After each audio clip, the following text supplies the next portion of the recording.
Hello, welcome back. In the last few videos we covered some serious issues, so I thought it was time to change pace a little and cover something other than the somewhat depressing topic of feminism. In this video I would like to introduce a rather colourful character to our meditations. His name is Imran Mansur, sometimes known as the Dawah Man. Imran has his own YouTube channel where he impresses his viewership with his knowledge of all things Islamic, and today we're going to listen as Imran imparts his wisdom relating to the very serious issue of jinns and how they have a dramatic impact on our health and spiritual welfare. So without further ado, let's begin.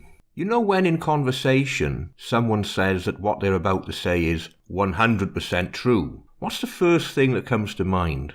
Yeah, me too. Anyway, let's continue with our jinn learning experience. Assalamu alaikum wa rahmatullah. My name is Zainab and I have been possessed by a jinn through Facebook. I know some of you will be like, what? Facebook? How is that possible? Yeah. Have to admit, I did wonder myself. Anyway, carry on. Who would upload things, upload photos. My main intention was to not let men see my pictures.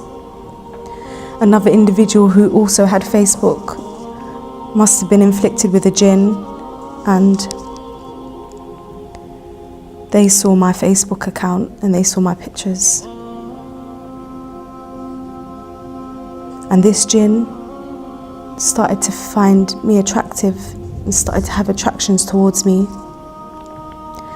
Through my picture, it tracked me down. We know jinns can communicate. Allahu alam how.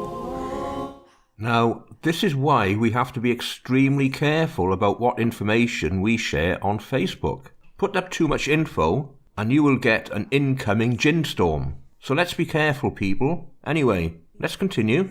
This jinn, because it has fallen in love with me. I mean, I'm just trying to bear with it day in, day out. Every day I have to recite Quran. I love Quran, but I do this out of necessity. I do this out of necessity to protect myself, because if I slip up, if I don't read certain verses and certain surahs, is really hard for me to explain. But I will feel weak, and I mean, it's affected me in all aspects of my life, relationship with my families. I mean, who would want to marry me now? It's like I can't even, how would I explain this to the brother that I'm speaking to about marriage? Yeah, I can see that might be a tricky topic to bring up in conversation. Just how do you tell your beloved he's being cucked by a jinn? It's not going to go down at all well, is it? I think about it. Dreadful, isn't it? How Facebook allows this, goodness only knows. This girl's life is absolutely ruined, and Facebook can't even be bothered to put up a jinn report button. Outrageous. Anyway, just a warning, we're going to have a change of pace in a moment. Alhamdulillah wa salatu wa salamu ala rasulillah amma ba'd. Assalamu alaikum wa rahmatullahi wa barakatuhu wa maghfiratuh. Brothers and sisters, pay very close attention. This is a very serious video. First and foremost, may I request that you click the subscribe button, especially if this is the first time that you're on this channel, so we can have a long-term relationship with these videos in the future. Brothers and sisters, the sister who you saw in the video was doing a reconstruction of a real-life incident that took place.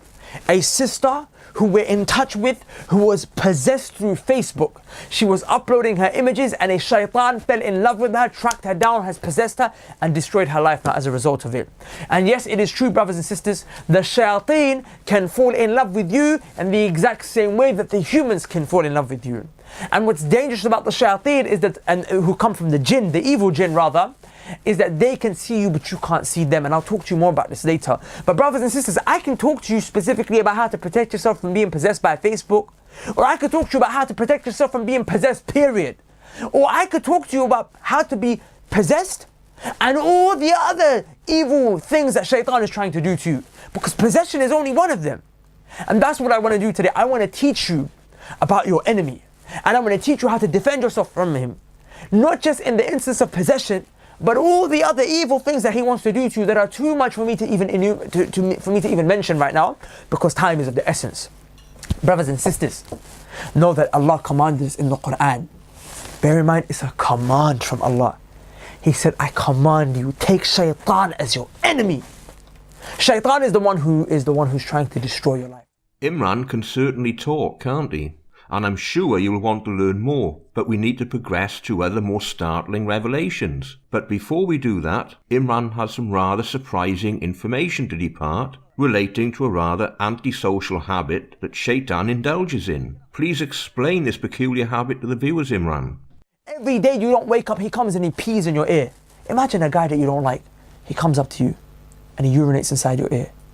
But what disrespect. The enemy who got our parents kicked out of paradise is going to take the majority of people with him to their hellfire. Comes and pees in your ear every morning before you wake up. He's trying to destroy your life every second. Wallahi, he tells Allah, he says, Bet you weren't expecting that, were you? Every single morning, Shaitan, not content with a simple wet willy, actually pisses in your ear. Every morning. Anyway, we shall reluctantly leave this section in our exciting quest for further wisdom. Any one of us misguiding, any one of us deceiving, any one of us. And after Asr, there are specific things. And you don't remember Allah at the time you're going to go sleep. And you don't remember Allah at the time you're going to go to the toilet.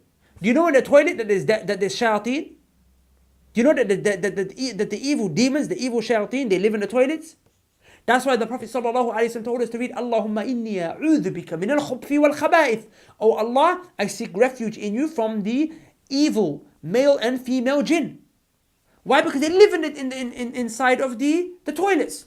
So you're going to the toilets, my sister, oh my brother, all day, every day. But you're not reciting this dua. Leaving it off.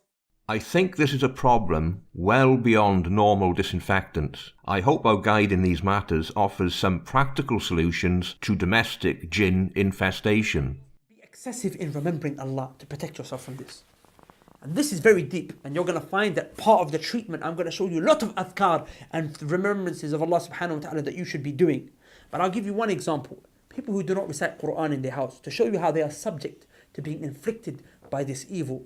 The Prophet ﷺ said in a hadith that is authentically narrated to us in Sahihul Muslim, Sahihu Muslim, in Kitab al-Salah. The Prophet ﷺ said, لا تجعلوا بيوتكم مقابر. The Prophet ﷺ said, do not make your houses into graveyards. إن الشيطان ينفر من البيت. Shaitan runs from the house. الذي تقرأ فيه سورة البقرة. He runs from the house in which Surah Al-Baqarah is recited. Now we have to ponder upon this hadith. The Prophet ﷺ said, لا تجعلوا بيوتكم مقابر. The Prophet ﷺ said, do not make your houses into graveyards. And then he told us, إن الشيطان ينفر. Shaitan, he runs away from the house in which... Well, thank goodness we've got Imran. It seems so simple, doesn't it? Don't turn your house into a graveyard. Don't forget though, even if your home is full of life and you party every day, you're still living in a dead house. Unless of course you recite from the Quran. Seems such a small price to pay for a jinn-free bathroom. Anyway, before we end our adventure, I'd like to say a few things.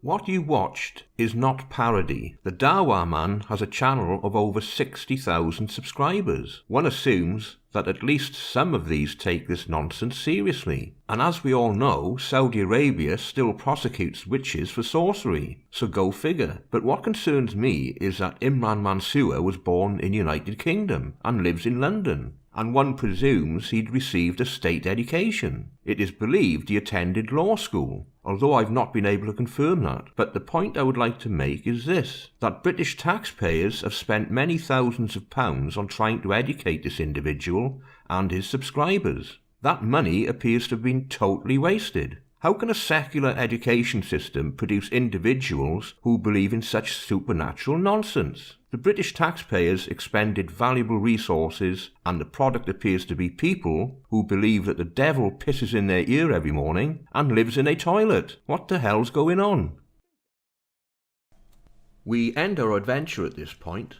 I hope you found something of interest in this video. If you would like to support my channel, I now have a Patreon page. If you're unable to support my work through Patreon, then you can share, like, or comment. It's all good. Thank you for watching.